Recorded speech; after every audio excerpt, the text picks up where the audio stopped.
Vamos pensar aqui um pouquinho comigo.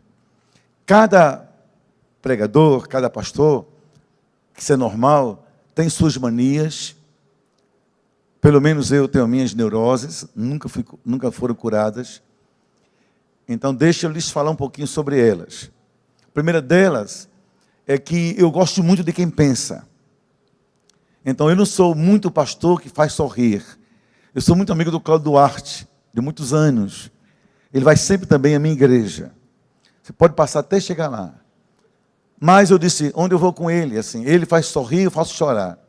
Eu sou de fazer chorar, eu gosto de pensar. Eu gosto de quem pensa, quem reflete, para gerar mudanças. Porque como terapeuta, por 18 anos eu vivi de consultório. E sempre fui de consultório. E eu gosto dessa sequência. É somente o autoexame que leva à reflexão.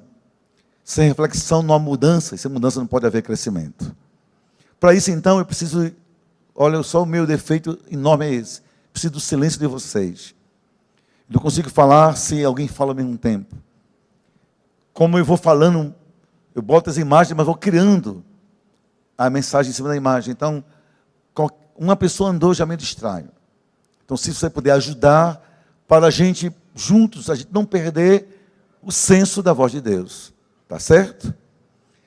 Algum tempo atrás, eu estava discutindo num painel com psicólogos no Brasil, parte cristãos, parte não cristãos, sobre o destino da família brasileira e no mundo.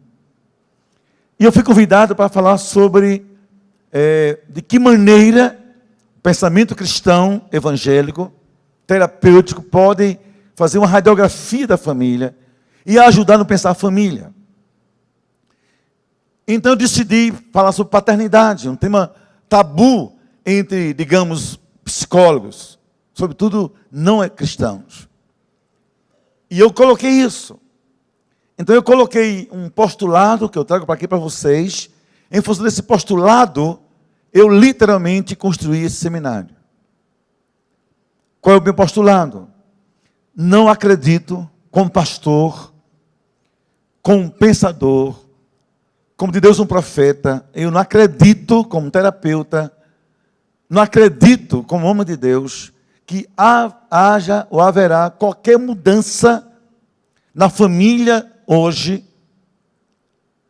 em todos os sentidos, nas relações pais e filhos, nas relações dos cônjuges, ele e ela, sem que os homens, dentro de casa, na família, entendam e assumam o seu papel sacerdotal. Acho que é discutir em vão. É como alguém querer algo novo na igreja, falando nos bastidores, mas no final sem falar com o pastor. Não vai conseguir. Então, há um quê de Deus, desde o Éden, que não é preconceito, que não é privilégio, é responsabilidade com a dimensão sagrada, que colocou no homem o papel sacerdotal na sua casa.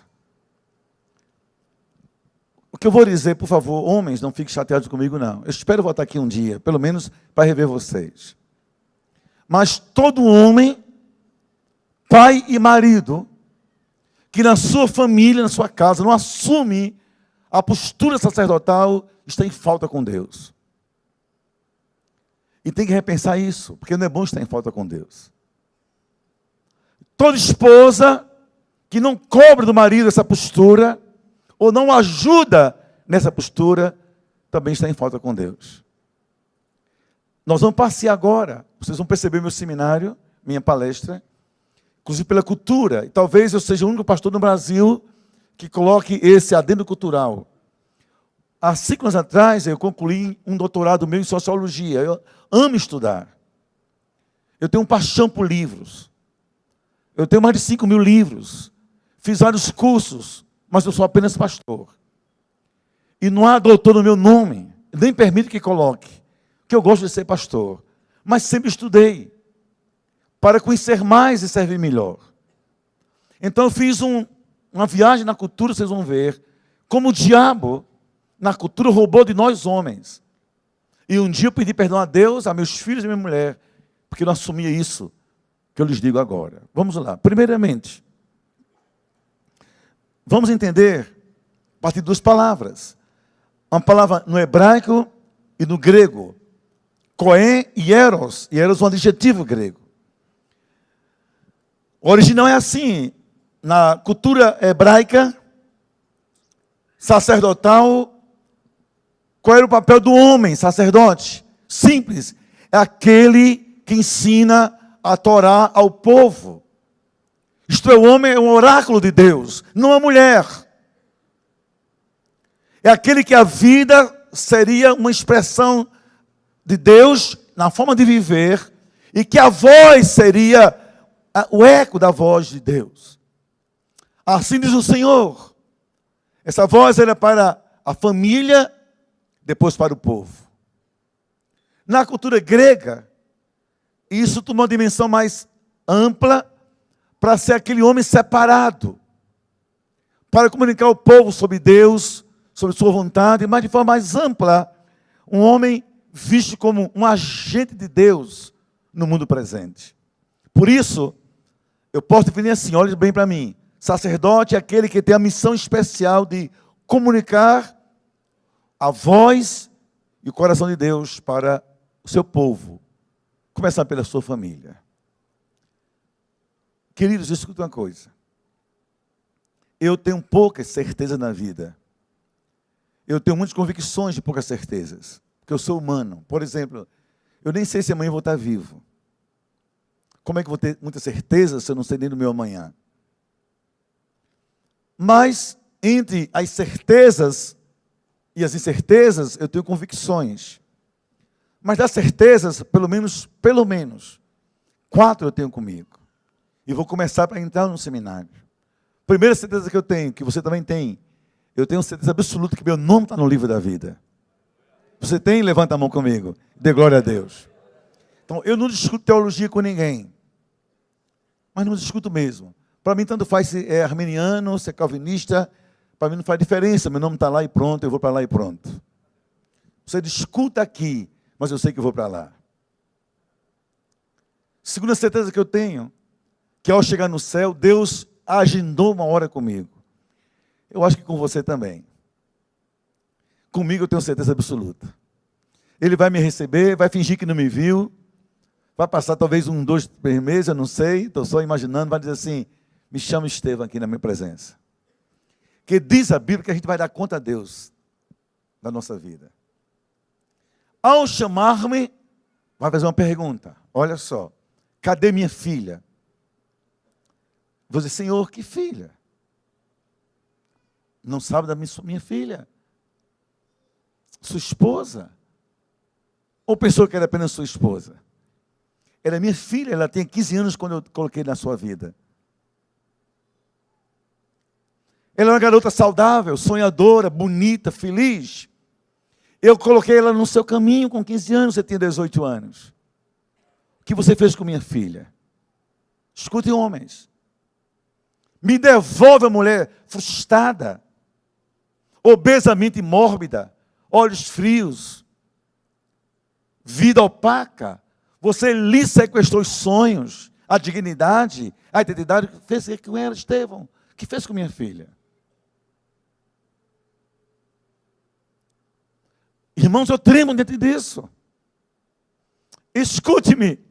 Todo homem aqui casado, saiba, creia, não duvide.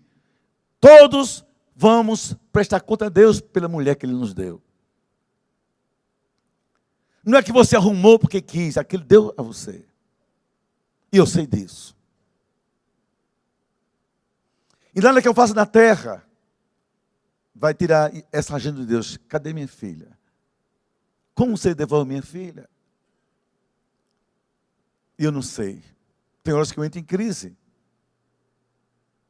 Horas que eu entro em crise. Acho que todo homem, responsavelmente um homem, tem que se perguntar, no silêncio de uma madrugada qualquer, olhando para a esposa na cama. Pergunta assim, não a ela, assim. Essa mulher é feliz porque casou comigo? Em que eu melhorei ou piorei a vida dela? Todo homem sério tem que se fazer essa pergunta. Tem que se fazer essa pergunta. E tem que ter respostas para si. Como também toda mulher tem que fazer a mesma pergunta.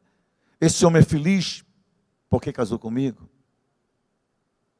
Sou a esposa dele. Fiz ele crescer ou diminuir? Aumentei seu mundo ou lhe aprisionei nesse tempo todo? Segunda pergunta de Deus para mim. Cadê a minha herança? Que herança, Senhor? Olha a paternidade aqui, gente. Esteve minha herança? Ou pensou que seus filhos eram somente seus filhos biológicos?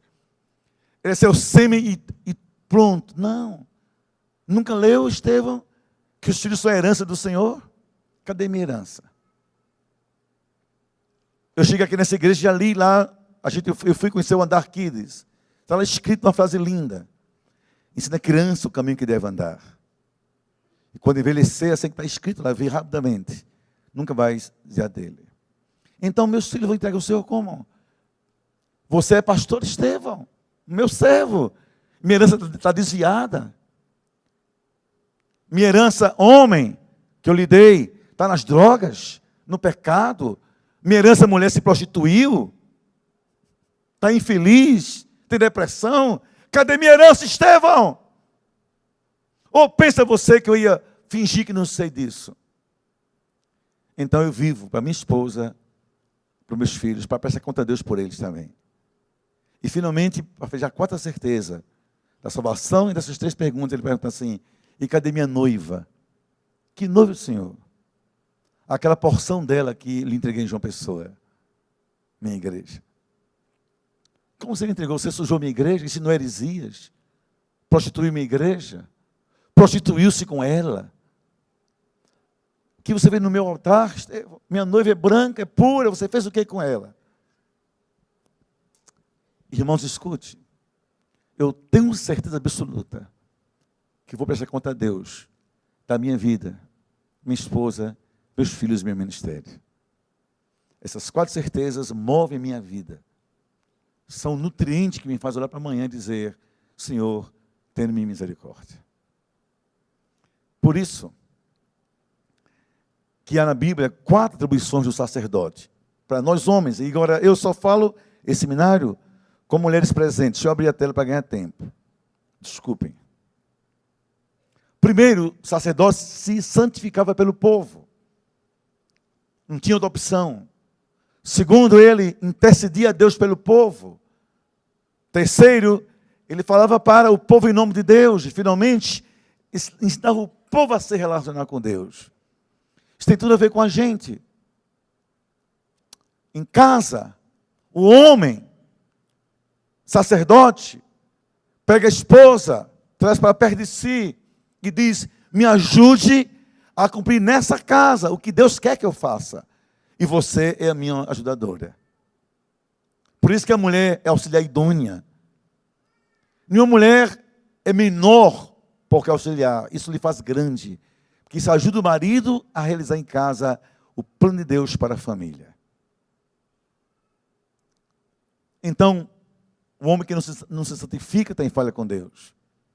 Que não ora está em falha com Deus.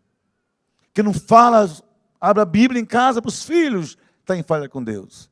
Sobretudo, que não ensina os filhos o caminho para Deus. Vamos continuar. Como é que a cultura fez isso com nós homens? Então, isso é um recorte sociológico. Entendam, por favor, que eu sei que aqui tem muita gente boa que conhece história.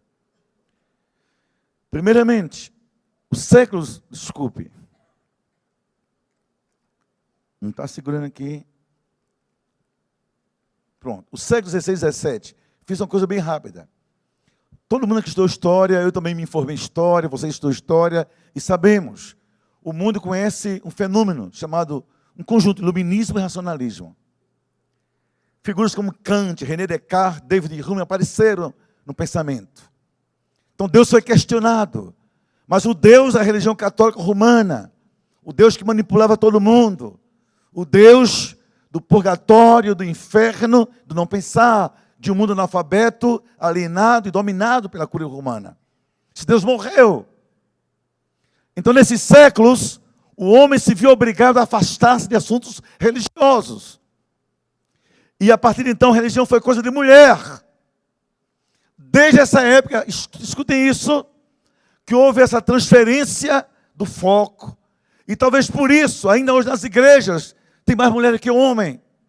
Segundo, porque nas famílias não fora mulher, talvez nem houvesse mais culto doméstico. Lembre comigo, se não é nas mulheres que chamam para o culto em casa. Quer algo mais?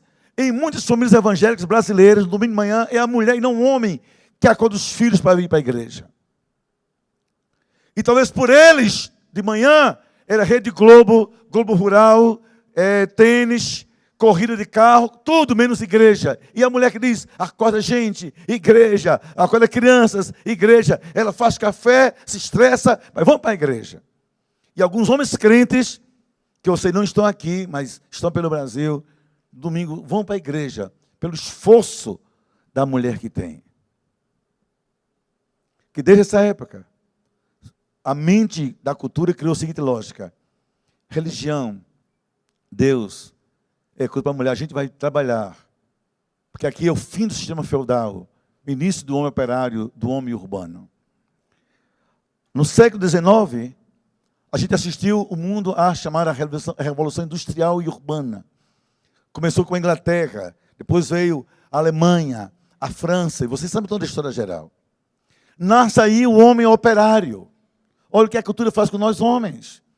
Vocês aqui perto, vocês que moram aqui em Mauá, na grande São Paulo, essa região, esse estado, é produto dessa época também.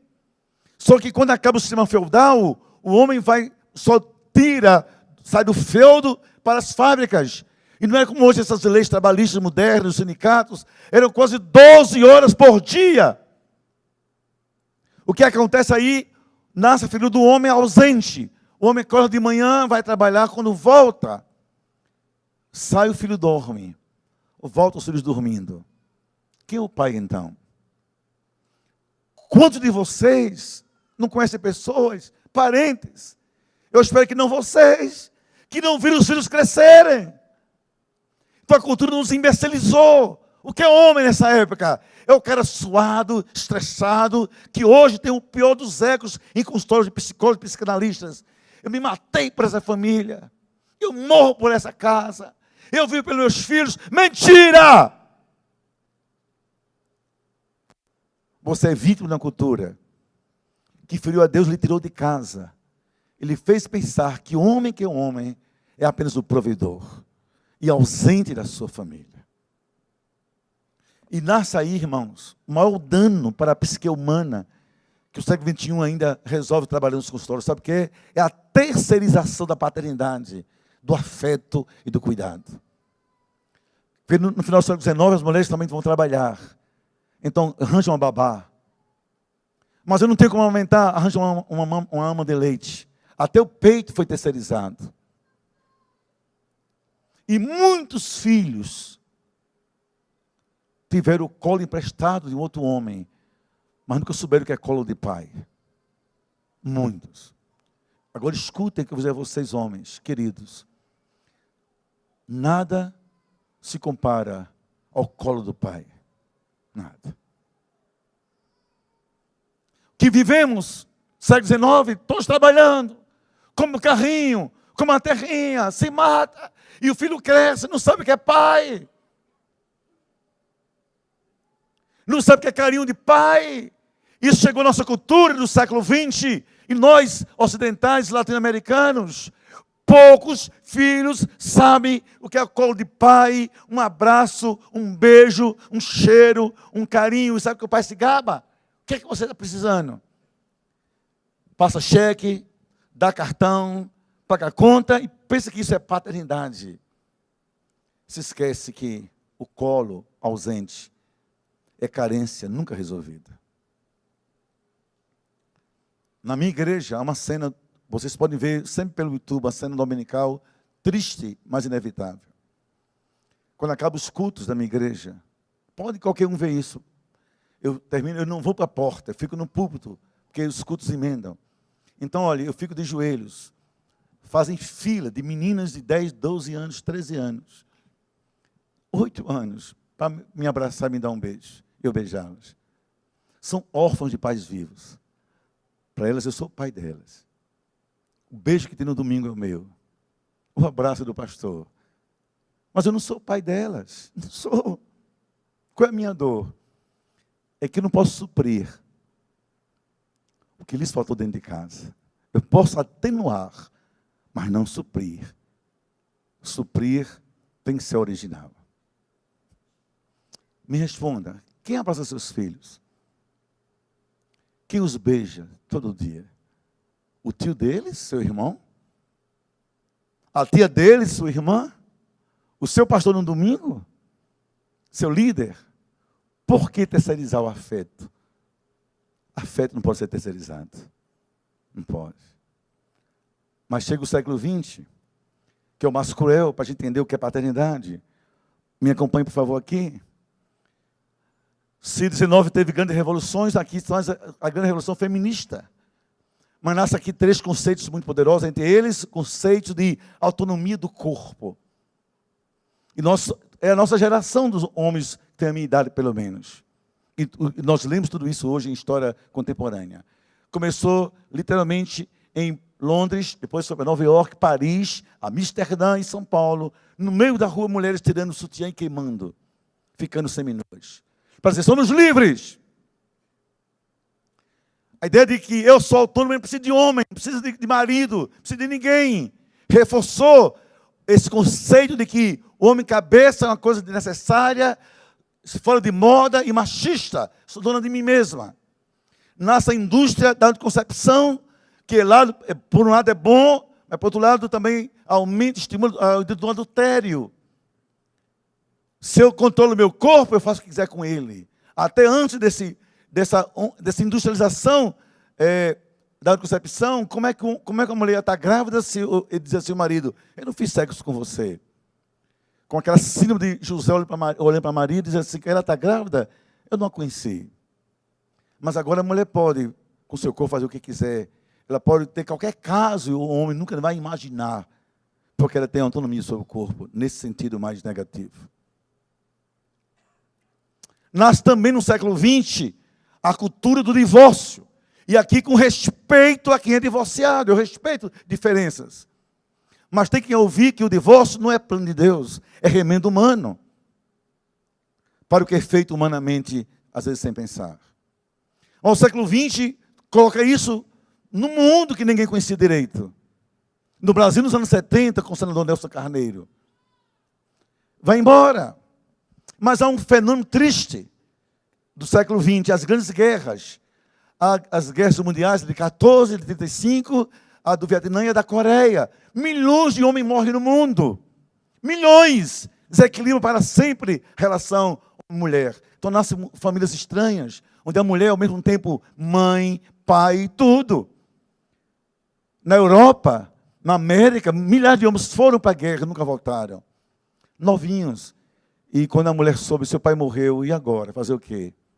E alguns foram filhos na barriga, ou foram os filhos recém-nascidos.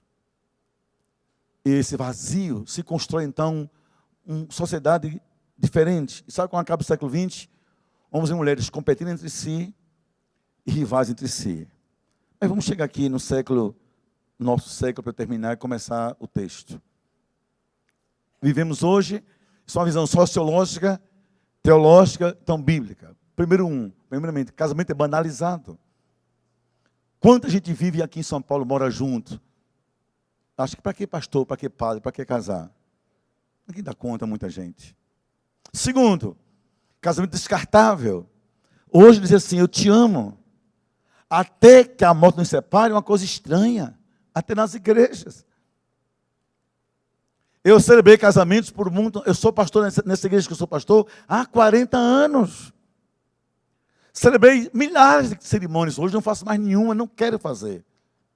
Passo para outros pastores. Pela dor que eu sinto. De ver casais que eu abençoei no altar. Hoje já separados. Uma desculpa tola. Descobrimos, nossos gênios não combinam. e ver na minha própria igreja de casais que eu abençoei com minhas mãos pastorais. Agora, ela com outro marido, ele com outra mulher. Eu cansei disso. Decidi não me envolver mais. Que fui banalizado. Hoje, assim, a gente casa para ver se dá certo, ou enquanto der certo. E ninguém pode fazer mais nada. Que hoje, no século XX, era o corpo autônomo, hoje é o sujeito autônomo. Pastor, o senhor pensa assim, eu penso diferente. Mandei na minha igreja ficar para poder fazer seminário, no domingo de manhã, como esse. Fique em pé, quem mora junto, isso é uma bênção espiritual. Quase caí para trás, centenas de casais. Só moram juntos e pronto, achava que está bom. Gente, importante que a gente acha que se ama. Segundo, o terceiro, a gente vive também a banalização do divórcio. Uma indústria. Você vai para a América do Norte, você vê outdoors gigantescos nas esquinas das grandes cidades. Se você vai a Nova York, a região de Miami, a região da Califórnia, fulano, especialista de divórcio 24 horas. Quanto mais rápido, melhor. A gente vive agora a ideologia de gênero, a união homoafetiva. Eu estou suspendido, a palavra não é essa, eu estou disciplinado pelo Conselho Federal de Psicologia. Se imagine, por isso que eu disse a vocês, estive 18 anos no consultório, parei. Por quê? Porque eu fui obrigado a assinar um documento que eu reconheço como psicólogo, eu tenho consultório por décadas, que reconheço que não tenho problema com esse tipo de união, que não é nada a não ser preconceito meu. Eu digo, não assino isso. Porque não assinei, fui disciplinado. Até repensar. Claro que eu nunca vou repensar. Agora a gente vive pior que isso, questão do gênero, ideologia de gênero. Aí eu vejo minha netinha tem 2 anos de idade, vocês viram. Feminina, alma feminina. Eu vou dizer minha netinha, você não sabe quem é. Você depois escolhe se você é menino ou menina. Que loucura é essa? Os meus netos não sabem que são homens. Vão escolher depois. Que loucura é essa? Homens omissos, pais omissos, famílias omissas. Em alguns casos, pastores omissos, que não é o caso do seu homem honrado, pastor Almir. Olha a cultura que vivemos. E acabou-se. Nós somos o resquício final desse século XXI. Nós, Igreja do Senhor, e aqui está a parte dela, do modelo bíblico cristão de casamento e família. Hoje é morar junto. Eu me lembro que para não pecar, eu casei. Depois de 5 anos de namoro, casei, eu e minha mulher virgens. Hoje, encontrou, gostou, saiu, transou, vai-se embora, sem culpa, sem remorso. E tem uma coisa, se o pastor pregar contra a autonomia do sujeito, o seu pensa assim, a gente não. A gente sabe que se ama, importante é amar. Por isso, irmãos, ou a gente pensa o que é paternidade, ou a gente fica orando em vão por uma sociedade e uma instituição que, sem que os homens assumam quem são, não tem solução. Eu não acredito sobre nenhuma hipótese quando penso seriamente. Eu vou pedir então a todo mundo aqui para a gente pensar paternidade à luz da Bíblia. Vocês estão cansados, não? Tem certeza? Vamos embora? 10 minutos? Não, é muito pouco, meia hora. Vou pedir que todos os homens leiam comigo, as mulheres, esse texto, mas que nessa parte amarela a gente dê ênfase. Vamos comigo todos juntos? 1, 2, 3. Não, não foi 1, 2, 3. Todos, 1, 2, 3. Ouvi.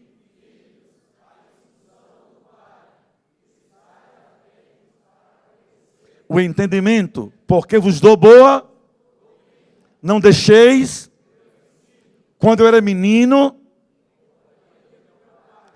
terem único diante da minha mãe, então, dizia o quê? Guarda os meus mandamentos e vive, adquira sabedoria, e não te esqueças das palavras da minha boca, nem delas te aparte. Provérbios 4, de 1 a 5. Para mim, é o texto bíblico mais clássico sobre paternidade. Não tem outro igual. Olha aqui homens comigo e mulheres comigo. Para quem Deus fala, de quem se fala e de quem se cobra. Ouve, filho, que teu pai tem a te ensinar. Ouve, filho, o que teu pai tem a te dizer sobre Deus, mas ouve, filho. Então, à luz desse texto, a gente tem 4, 5 dimensões da paternidade bíblica. Qual é a primeira? Todo mundo junto? Qual é a primeira? Não, todo mundo junto. Qual é a primeira? É a dimensão pedagógica. Qual é a segunda? Qual é a terceira? E qual é a quarta? E a última? Não há paternidade sem essas dimensões presentes. Então eu convido você, homem, você, esposa, me ajudar a pensar sobre isso. Primeiro, todo homem na sua família é um pedagogo. Ensina, ouve, filho, teu pai te ensina. Em a cultura, homens omissos, que só trabalham, só pagam contas, só trocam de blazer, de camiseta, ou de roupão de fábrica. E silenciam homens calados em casa. O que é que dizem? Isso é com você, mulher. Chega em casa, isso é com você, mulher. Isso é com você, mulher. Quem fez isso? Quem silenciou os homens? A cultura. Ouve o que teu pai te ensina. Eu sou filho de um pai pobre, meu pai era carteiro, 8 filhos. Eu não tenho lembrança da minha infância de brinquedo caro, nem de carro. Minhas lembranças são as mais pobres possíveis. Vocês terem ideia, eu casei-me, eu vim ter um carro da minha igreja, foi uma Kombi. Eu dirigi numa Kombi por 12 anos. Andava de ônibus até me casar, andava de ônibus. No meu casamento, amigos me deram carona, mas nem dirigir eu sabia ainda. Pai pobre. Agora, eu sou evangélico, sou pastor. O que me fez chegar na vida é o que meu pai me ensinava. Que lembrança eu tenho da minha infância? É o meu pai numa mesa com 8 filhos, minha mãe eram 9, com ele 10, cantando hinos do cantor cristão. Cantando hinos da harpa cristã. Foi na cruz, foi na cruz. Oh, Jesus, que segurança de Jesus, canta minha alma. Está nos Salmos, minha gente, quando minha para, o que eu penso do meu pai? Um homem me ensinando sobre Deus. Isso nunca foi perdido dentro de mim. Não foi discutindo futebol, se é Corinthians, se é São Paulo, se é Palmeiras. Escute, não critico isso, mas isso não era a nossa mesa. Era um hino por semana, era um salmo por semana. Foi a Bíblia que aconteceu. 8 filhos. Minhas 4 irmãs, casadas com 4 homens de Deus. Dentre eles, um é pastor na América e outro mora aqui em Campinas. Os 2 filhos homens, eu e Eli, porque 2 Deus levou no acidente de carro, os 2 somos pastores. Eu tenho 17 sobrinhos, toda a minha família. Não há um caso sequer de drogas, prostituição, mentira, prisão, separação, sujeira. Todo mundo é crente. Todo mundo é crente. No Natal é uma festa. Ninguém briga se vai ter no Natal, é festa. É Bíblia. Todo mundo. Criando seus filhos, suas filhas, filhos e filhas, já os netos. Por quê? Porque um pai ensinou sobre Deus quando a gente era criança. Agora respondam, homens de Deus, me escuta aqui. O que você ensina aos seus filhos em casa? Dê nome ao que você ensina. Terceirizou Deus. A igreja que se vire. Não é minha função. Isso não é bíblico. Segunda dimensão espiritual. O exemplo do pai. Ama a igreja do Senhor. Escuta uma coisa. Quando o filho vê o pai amando essa igreja aqui, chamada Casarão. O filho aprende todo domingo, é o meu caminho. Todo domingo é a minha rotina. Um dia vai ser a rotina dele também. Agora, se no domingo o filho não sabe para onde você vai. Hoje, mãe, papai vai para onde? Eu não sei. Pergunta a ele se é igreja, se é futebol, o que é qualquer coisa. Ele vai escolher. Quando você cria hábitos para Deus, você cria histórias com Deus e seus filhos. Ame a igreja. Nunca me desviei. Porque nunca ouvi meu pai me criticar a igreja na minha frente.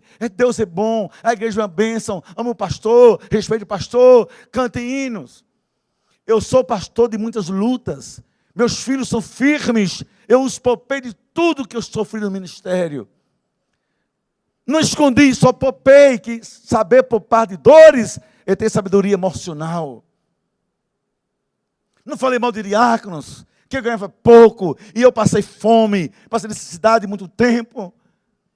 Minha mulher, aquele classe média alta, teve que vender na feira, e você imagine, minha mulher vendia frutas na praia de João Pessoa, para a gente fazer a feira.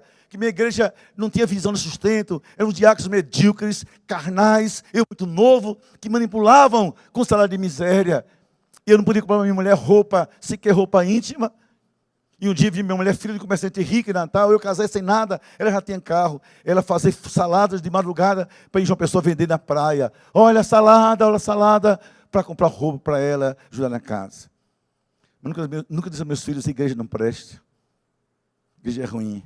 O que aconteceu? Meu filho é advogado, militante e vivendo muito bem. Meus genros, vocês ouviram, quase juiz federal. Deixaram o que faziam, hoje são pastores. Que perceberam comigo, vale a pena servir ao Senhor e à igreja do Senhor.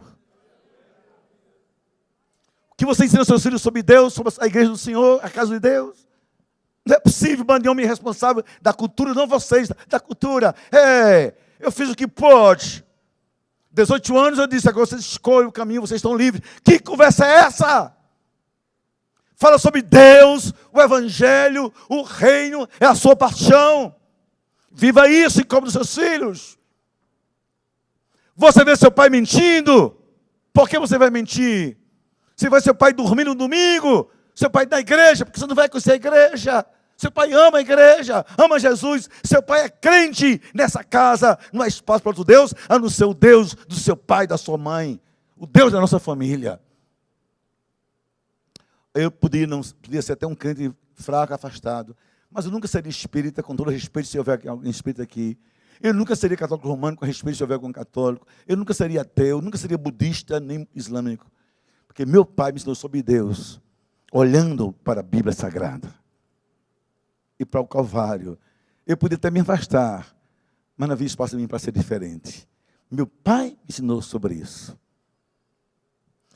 A dimensão social, a dimensão afetiva, deixa eu falar sobre ela para terminar. Minha gente, por favor, escute. Ouça pelo menos um pastor terapeuta. Você tem ideia o que é uma pessoa carente? Eu vou lhe explicar. O pastor Almir fez uma colocação muito linda há pouco. Eu sou, Almir, sou tão antenado, tudo que eu vejo, tudo eu escuto. Minha alma, eu disse, meus olhos, tudo é de psicólogo. 24 horas.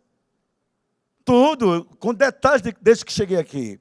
Ele diz assim, olha, se você está perto de uma mulher que não é sua esposa, etc., você abraça ou beija, mas com respeito devido. Que coisa linda é isso. Sabe por quê? Ele está certíssimo. Porque nós não temos ideia aqui dentro do nível de carência das pessoas.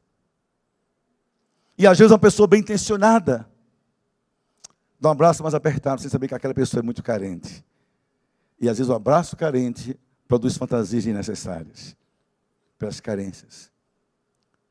Seu filho é uma pessoa carente? Como é que você sabe? Vou dizer alguma coisa. Se seu filho nunca recebeu seu abraço, seu colo, seu beijo, seu cheiro, seu alisar a cabeça, seu carinho, tenha certeza, é um menino carente. E toda pessoa carente é vulnerável, corre perigo sem saber que está correndo perigo. Homens e mulheres. O que o homem tem que amar a sua esposa para não deixar ela carente? Que isso é pele, isso é coração. Somos demandas. Mas a cultura nos brutalizou. É como se, vem cá filhinho, senta aqui, resultado. Por que é que muitos rapazinhos, nossos filhos, quando tem problema, procuram tio, mas não nos procuram? Procuram um pastor, não nos procuram? Procuram um parente, um amigo? Porque criou-se um abismo tão grande, afetivo entre os dois, que só se preenche com talão de cheque ou cartão de crédito. Papai paga. Papai paga. Mas tem coisas que o dinheiro não paga. O afeto, o carinho e a presença. Isso é paternidade. Isso é paternidade. Eu peguei e fiz o seguinte, eu estou já terminando, em 10 minutos eu termino. Aqui é a parte final. Eu peguei na internet, peguei a imagem aí de um sacerdote do Velho Testamento. Um ano retrasado, com o pastor me conhece muito, José Gonçalves, a gente foi a Israel, juntamos os 12 grupos, e chegamos em Israel, eu disse, Josué, vamos fazer o seguinte, vamos marcar uma hora particular e vamos conhecer uma sinagoga, um rabino tradicional aqui, ortodoxo, vamos conversar com ele sobre Deus, a Torá, essas coisas, aí fomos. Dessa conversa, nasceu em mim uma curiosidade sobre vestes sacerdotais. Das vestes, Eu peguei 3 peças para terminar esse seminário para os homens. Porque é claro que isso aí é muito indumentária, não dá para a gente, né, esses paramentos. Então, olha só 3 peças e eu termino. A primeira delas é a estola. A estola é uma peça em que o sacerdote colocava sobre seus ombros e levava nessa peça o nome dos filhos de Israel. E assim os apresentava ao Senhor. Eu pensei, quando é que um homem, pai, veste a estola? Sempre perto da esposa e da mãe. Da esposa e da mãe dos filhos. É quando o homem trabalha aqui em Mauá ou qualquer lugar, mas não perde a consciência. Eu sou um trabalhador dessa fábrica, dessa multinacional, desse escritório, mas eu sou sacerdote do Altíssimo na minha casa. Ele vem, olha, deixa eu só representar, isso é só para reforçar. Se ajoelha e ora assim: Pai, eu sou Estevão, eu sou pai de Thaís e André, e eu vim aqui os colocar na tua presença, são meus filhos, tua herança. E vai dizendo assim: Pai, livra meus filhos, assalto, droga, vai dando os nomes, todo dia. Quando o pai ora pelos filhos assim, e os coloca no altar, veste a estola do sacerdote dentro de casa. Agora, quantos pais fazem isso pelo seu filho toda semana? Se não fosse, às vezes, a oração da mãe, da esposa, nem tinha em casa cobertura de oração. Porque ele não tem tempo. Ore você. Sai muito cedo, volta muito tarde. Está muito cansado. E como pensar nos filhos se chegar a hora do futebol, do jornal e de tantas coisas mais? E nossos filhos correm perigo. E vocês não sabem como. Eu vivo no meio deles. Vocês não sabem como. Então, todo homem tem que aprender a usar essa estola para mudar a sua família. A segunda peça, porque é uma que eu quero demorar mais, a partir do exemplo meu, é o peitoral. É quando, nós sabemos disso, 12 pedras e as inscrições Urim e Turim, que serviam como uma espécie de norte, de bússola. O sacerdote, por essa percepção dele, nessa balança entre Urim e Turim, ele dava direção ao povo do que Deus queria, nas incertezas do povo. O que quer dizer isso? Que todo pai, sacerdote em casa, é a bússola que orienta o filho sobre a vida. Irmãos, escute, pais queridos, não tem sentido meu filho ter crise de sexualidade e procura outro e não a mim. Procura um psicólogo e não o pai. Talvez eu vá com ele ao psicólogo, mas eu tenho que ser procurado primeiro. Meu filho está em crise de direito ou medicina, fonoaudiologia ou enfermagem, e não fala comigo? Por quê? Porque meu pai não me escuta, meu pai não me entende, meu pai não diz nada, meu pai se cala, diz que é tolice, que é besteira, que é coisa de menino, que me deixa em paz. Aí vem para nós, pastores. Ah, pastor, por mim, eu estou na dúvida, diz a menina, se é enfermagem ou odontologia. Mas por que eu? Você falou com o seu pai, mas meu pai não me disse: pastor, você não sabe o meu pai. É um homem de bem, homem digno, homem crente, mas ele nunca vai falar comigo sobre isso. Ele vai dizer: escolha, seu pai paga a faculdade. Mas não é só isso. Filhos correm perigo. Escutem vocês. Eu estava pregando nos Estados Unidos, quando minha mulher é de muita oração, como vocês. Mas minha mulher tem uma sensibilidade muito grande em relação a Deus, muito mais do que eu. Minha mulher ora mais do que eu, e muito mais do que eu. Ela é muito mais crente do que eu, sem comparação. Ela disse: Estevão, Thaís está correndo risco. Thaís tinha 14 anos, nossa filha. Na América. Porque nele, coisa de mãe, Deus está me falando, está me inquietando. Thaís, 14 anos, já era uma mulher formada, uma menina muito bonita, corpo bonito, atrai olhos para si. E Deus mandou para João Pessoa, escute, o diabo mandou para João Pessoa um ímpio na minha igreja para ferir a minha casa. Eu pregando para Deus na América, para famílias. Chegou um cara com, olha só, minha filha é 14, o cara com 27 anos. E eu fora. Disse assim um cara na igreja: quem é aquela garota ali? Rapaz, nem vai, isso é a filha do pastor. Ele disse no coração dele: então é essa. começou a chegar perto dela, com elogios, com seduções, gerando nela uma fantasia. E Deus inquietou minha mulher. Aí voltamos às pressas. Estava mais ou menos um mês se encontrando escondido na casa de uma amiguinha na igreja, conversando na casa. Aí nós chegamos. Foi uma luta, minha filha apaixonada, 14 anos. E eu sei o que é paixão, eu sou terapeuta. Paixão, mais ou menos assim, é como um bolo, quanto mais você bater, mais ele aumenta de volume, ela cresce, ela se fortalece na defensiva. A paixão cresce na defensiva e morre no confronto com a realidade. Então, tem que deixar ela passar. Mas eu fui para a briga. Aí uma irmã da igreja, usada por Deus, me feriu. Disse, pastor Estevão, o senhor prega, o senhor viaja, mas por favor, vista na sua casa esse peitoral. Dê um norte à sua filha. Brigue por ela. Aí eu tranquei com Thaís. Peguei a mãe dela comigo em oração, nós três. Thaís, esse cara é ímpio, veio ferir a gente, veio ferir seu pai, essa igreja. Filha, tudo que seu pai ensina está aí exposto. Não se envolva. Pai, eu estou apaixonada. Pai, o senhor está errado. Não, Thaís. Olha, seu pai vai morrer por você. Vai morrer por amor a você. Mas esse cara não toca em você, Thaís. Que Deus está dizendo a seu pai e a sua mãe? Caia fora, filha. Porque o pai e a mãe, quando estão em união em casa, eles são em casa não só o reforço do que Deus quer, mas são um sinal do que Deus também não quer. Creia, filha. Ela passou 3 meses quase sem falar comigo. E eu fui para o cara. Na minha casa não, cara. Somos crentes, eu sou pastor. Você não pega na minha filha, você não toca na minha casa, não namora com ela. O senhor vai ver, você que vai ver, eu morro por ela. Eu mando lhe prender. Eu vou botar minha filha fora do país, vai morar nos Estados Unidos e denuncio você na Polícia Federal. Você nem sai do país. Tente! Tente, é minha filha. É minha vida. É a herança que Deus colocou em minhas mãos. Até que Thaís, sofrendo. Eu firme, óbvio que o cara desapareceu. Escute isso. Aí tem um casamento na igreja. Eu fui celebrar, coração partido, já quase 1 ano depois disso.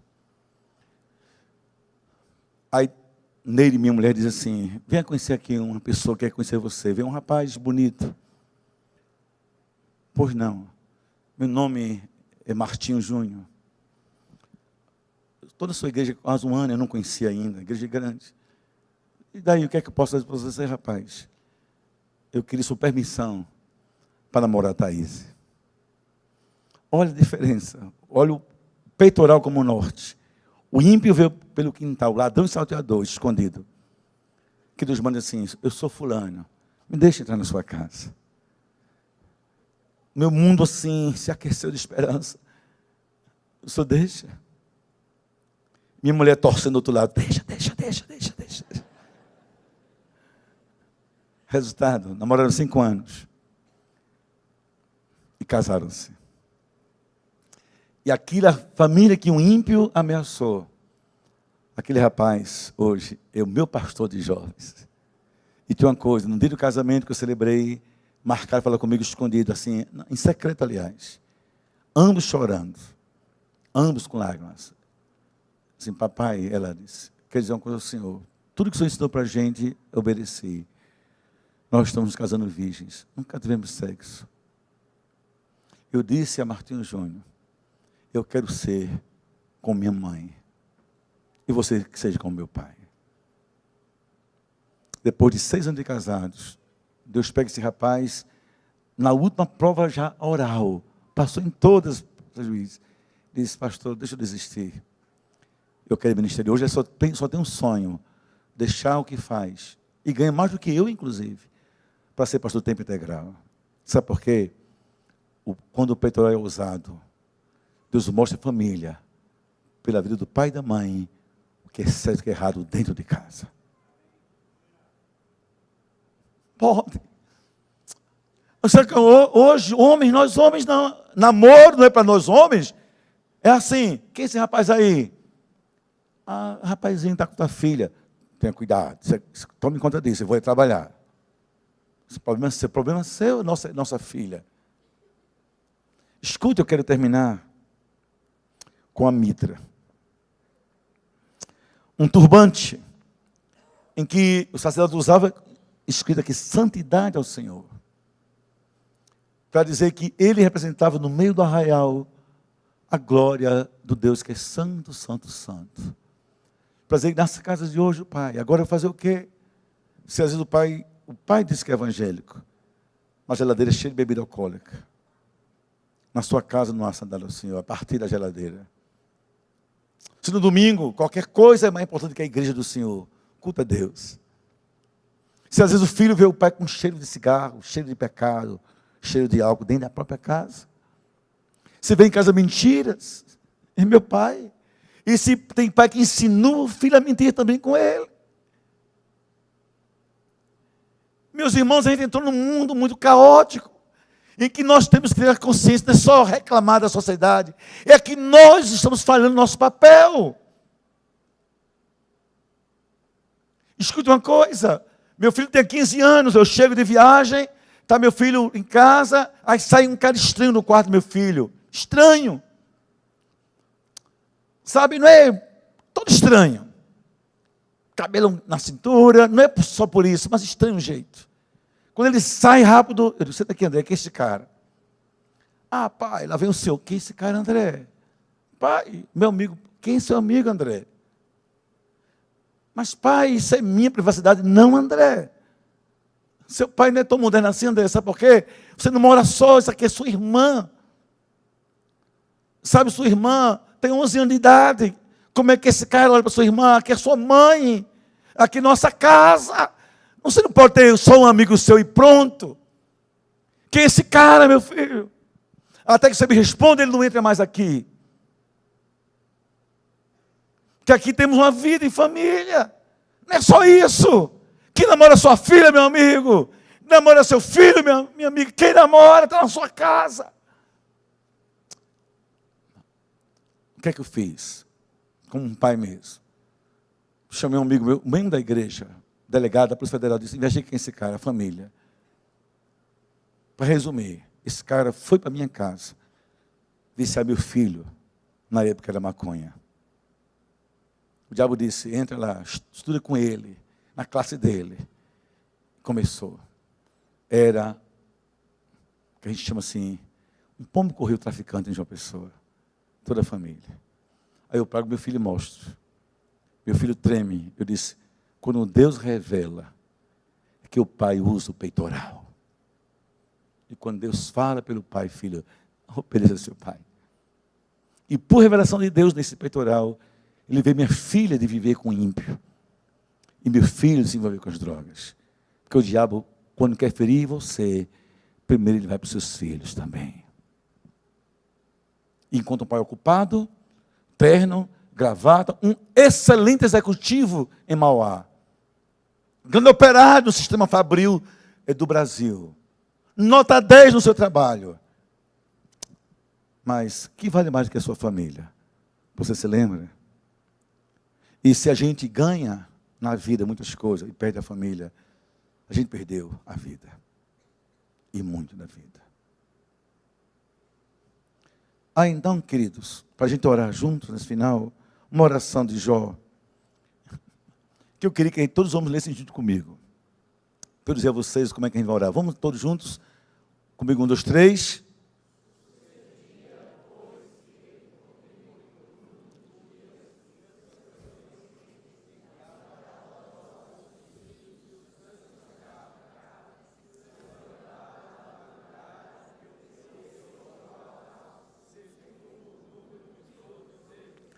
Porque, dizia o que, Jó? Talvez os meus filhos tenham pecado e blasfemado contra Deus, seu coração. E assim fazia Jó continuamente. Para mim, isso é oração do pai sacerdotal. Eu não sei. Então, olha, eu sou batistão, sempre da Convenção Batista Brasileira, da liderança, até 12 anos atrás, presidente de todos os pastores batistas do Brasil, mais de 15 mil. Então, vou dizer a vocês, é bonito porque é meu exemplo, mas é difícil para dizer. Mas esse momento eu dizer a vocês. Deus manda para a minha igreja uma mulher assembleana. Eu tenho muito respeito a mulheres assembleianas de oração, porque essas assembleias oram muito. Ela disse, pastor, venha cá. Deixa eu lhe ensinar a orar pela sua família. O que eu vou dizer a você, eu aprendi com ela. Assim que houve aquilo com minha filha, que ela ficou sabendo através da minha esposa. Ela foi em minha casa. Faça isso. E eu quero terminar essa minha pregação com vocês, ensinando a orar pelos filhos. Venha cá. Não ore assim, essa oração vaga. Quando seu filho estiver dormindo, sua filha, pega sua esposa, atenção esposas, vá até o quarto, impõe as mãos e ore assim. Imagina assim, está aqui Thaís. Dê nomes, pastor. Gente, eu não tenho um compromisso com a cultura contemporânea, então me perdoe a minha sinceridade. Mas minha posição é bíblica e pronto. Dê nomes. Assim eu aprendi, assim eu fiz. Comecei com meu filho. Pai, o Senhor não me deu filho, não criamos, eu e ele, minha mulher junto comigo, com mãos estendidas. Oração do pai, para ser delinquente, vagabundo, responsável, mentiroso, ladrão, trombadinha, drogado, eu não quero. Meu filho deitado, dormindo. Pai, o Senhor não me deu filho para ser uma vergonha para minha casa. Pai, eu não quero na minha casa cheiro de álcool, de pecado, de motel. Pai, eu rejeito a ideia de uma noia ímpia. Leva meu filho para carnavais, para lugares sujos. Na minha mesa, não, pai. E meu filho dormindo. Pai, eu rejeito a ideia, pai, de meu filho desviado, te envergonhando. Pai, não quero meu filho namorando com outro homem. Naquela época nem tinha essa repressão. Só fazem 15 anos. Pai, porque eu quero... A Bíblia diz que eu, pai, vou ver meus filhos, estou vendo, mas vou ver os filhos deles. Pai, como eu verei se meu filho se juntar com outro homem? Não vou ter neto, não vou ser completo na minha história de vida, pai, segundo a tua promessa. Pai, eu não quero. Eu quero um filho crente, que te sirva, que te ame, que trabalhe, que te honre, que honre a tua casa, que ame a tua igreja. Não quero abrir porta para filho embriagado, revoltado, pai. Quero que meu filho namore, depois se case, pai. Eu quero consagrar na tua igreja, que é meu ministério, o filho do meu filho. Olha assim, dizia ela, dê nomes, não orações genéricas. Pai, eu quero um filho convertido, que honre o teu nome, honre o nome da sua casa. Filho, o tempo passou.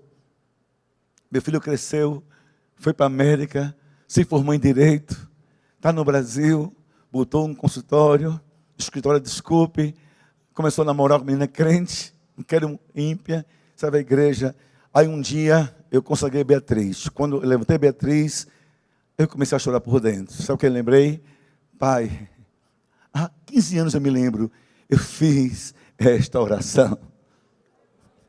E hoje meu filho diz, pai, escute meu filho, todo dia, pai, não sei porquê, eu amo menos o meu escritório, amo mais a tua igreja. O que aconteceu devagarzinho me ajudando, meu filho é o gestor da igreja. E eu vi a oração se cumprindo. Minha filha, que sofria, pai, eu rejeito a ideia de uma filha rebelde, malcriada, ímpia. Não quero nessa mesa cheia de cigarro, de droga, de prostituição, de motel. Não quero, pai. Rejeito a ideia de um genro ímpio. Tire minha filha da igreja, do teu evangelho. Pai, não quero isso. Quero uma filha crente, pai. Que celebra o Natal com a gente, os cultos com a gente, a vida com a gente. Deus faz, coloca rapaz na vida de Thaís, que dá ela uma boa condição de vida que nem eu podia dar. E quem se eu imaginasse, é também o pastor de Jó da minha igreja. Sabe por quê? Quando o pai veste a estola, o peitoral e a mitra, esse pai abre caminhos para Deus abençoar a sua própria casa. Porque quem perde seus filhos para o mundo, perdeu muito na sua maneira de viver. Por favor, fiquem os homens em pé, todos os homens, por favor. Só um minutinho, se pudesse não tocar no minutinho quando eu termino, para me desconcentrar. Obrigado. Eu quero convidar todos os homens e as mulheres deles por favor, vão me ajudar nisso. Só homens. Gostaria que vocês, homens todos, assumissem uma postura de descanso, por favor. Solte os braços, solte a alma, para soltar a sua voz e seu ser com a sua voz. E nós vamos vestir, inclusive vocês músicos. Para mim, se você pudesse olhar para a tela, vocês também são homens, é importante que todo mundo, a gente não quebre essa comunhão, por favor. Vamos se aproximar, por favor. Não posso imaginar que nenhum homem possa perder esse momento, por favor. Que eu chamo de ornamentos hoje do Pai Sacerdote. Eu vou dizer a veste em amarelo. E você repete a parte de branco, como quem afirma o que está fazendo. Com toda convicção. Tá certo, homens? Por favor. Os ornamentos hoje do Pai Sacerdote. A verdade... Não, mais bonito. A verdade... A justiça... A integridade... O amor... O trabalho... A humildade... A família... A fé... O reino de Deus e o temor a Deus. Diga assim, sejam essas nossas vestes em nossa família, nossa casa, em nome de Jesus. Agora vou pedir que em pé as esposas que estão aqui presentes, agora fiquem de lado do seu marido, por favor, as esposas. E se tiver aqui dos músicos, que subam até aqui, por favor, caso estejam aqui, dos que são casados.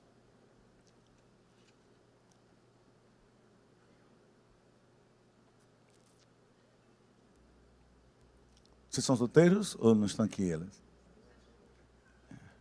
Então, se ouvirem, eu vou repetir. Eu queria que as esposas deles viessem para aqui, perto deles, por favor.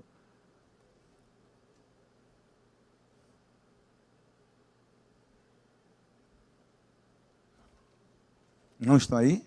Ele está, cadê a minha? Não está. Ela pode lhe ouvir? Como é o nome dela? Rita. Hã? Então vá até perto dela e você fica aqui embaixo com ela, por favor. Isso, está com o bebezinho. Se não, quebra. Vou pedir nesse momento duas coisas. Que todo marido agora volte para sua esposa, por favor. Impõe as mãos sobre ela. Aí, o marido agora, por favor. De frente a frente. A mão na cabeça. Diga assim, filha, em nome do Senhor Deus, eu quero ser o seu sacerdote e o da nossa casa. Me ajude a cumprir em casa meu ministério sacerdotal, para que sejamos uma família segundo o coração de Deus. Perdoe se eu tenho falhado, mas ainda há tempo de fazer como Deus quer. Em nome de Jesus. Amém. Agora eu pedi que faça o oposto. O marido baixa a cabeça, a esposa coloca a mão na cabeça dele. Por favor. Diga assim, querido, como tua esposa e serva do Senhor, eu prometo ajudar a transformar você no meu sacerdote e da nossa casa. Que Deus me ajude para que juntos construamos uma família segundo o coração de Deus. Que o Senhor nos proteja e nos livre de sermos aquilo que Ele não quer que sejamos. Eu te abençoo em nome de Jesus. Amém. Agora deixa eu orar, por favor. Deixa eu orar. Pai amado, Senhor Deus querido,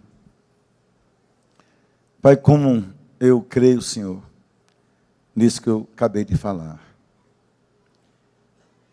que não pode haver mudanças na família sem que os homens não mudem de atitude e não assumam em casa o seu papel sacerdotal. Ó Pai, às vezes não é tão fácil assim, como apenas falar. Nem eu, Senhor, achei tão fácil. Mas, Pai, é um caminho, é uma decisão, é uma construção, para protegermos a casa dessa cultura que é hostil à Tua palavra, ao Teu reino, à Tua vontade. Pai, obrigado pelo privilégio de falar para tantos homens. Obrigado, Pai, por saber que são Teus servos. E algo vai acontecer no coração deles, Senhor, e das esposas, para cada família aqui dizer: somos uma família sacerdotal. Abençoa com paz, com alegria, com sonhos, com amor, fidelidade, na certeza de que o Senhor está conosco. Por isso, nós já somos vencedores. Em nome de Jesus. Amém. Agora, erga as mãos e aplauda o Senhor com força e alegria.